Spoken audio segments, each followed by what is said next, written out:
পৃথিবী বড় স্বার্থপর, দুনিয়া বড় স্বার্থপর। দুনিয়া কাউরে জায়গা দেয় না। দুনিয়া কত ক্ষমতাধরকে মাটির নিচে ফেলায় দিছে, দুনিয়া কত সম্পদ আলাকে মাটির নিচে ফেলে দিছে, দুনিয়া কত সুন্দরী নারীকে মাটির নিচে ফেলায় দিছে। এমনও বাদশা ছিল পৃথিবীতে যার হাতের আঙ্গুলের ইশারায় মানুষের গর্দান উড়াইয়া দিত, যার হাতের ইশারায় উঠত মানুষ, বসত মানুষ। আজ বাদশারা নাই, আজ সম্পদওয়ালারা নাই, আজ মালওয়ালারা নাই। দুনিয়া কাউরে থাকতে দেয় না, কাউরে না দোস্ত, কাউরে দেয় না।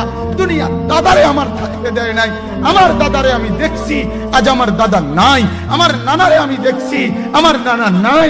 আমার দাদিরে আমি দেখছি, আমার দাদি নাই। আমার নানিরে আমি দেখছি, আমার নানি নাই। আমার বাবারে আমি দেখছি। দুনিয়া আমার বাপকে থাকতে দেয় নাই। আমার বাপ কবরে চলে গেছে।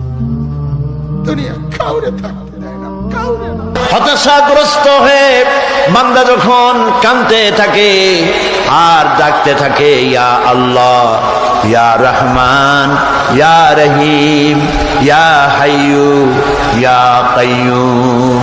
একটুখানি তাহাজ্জুদে ওঠেন। গভীর রাত্রে ঘরের সবাই যখন ঘুমানো, আপনি তখন উঠুন, উজু করে একা একই রুমের ভিতরে ঢুকে তাহাজ্জুদের নামাজ আদায় করে চোখ বন্ধ করে যদি ডাকতে থাকেন মধুর সুরে, ইয়া আল্লাহু, ইয়া রহমানু, ইয়া রহিমু, ইয়া হাইয়ু, ইয়া কাইয়ুম। আল্লামা ইকবাল বলেছেন, দিল সে जो बात निकलती है असर रखती है पर नहीं मगर ताकते परवाज रखती है। দিল থেকে যে কথা উচ্চারিত হয়, মুখের কথা আর মনের কথা ভিন্ন রকম।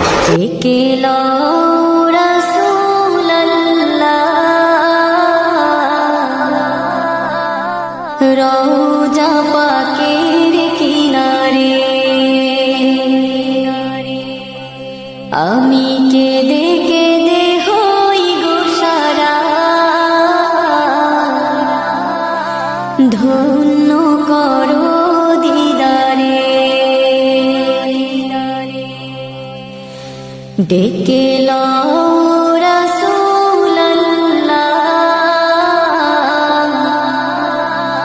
রওজা পাকের কিনারে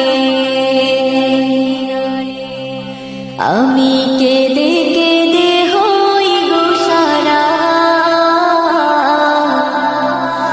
ধন্য করো দিদারে। আমি সহিতে পারি না বিরহ জ্বালা, ধন্য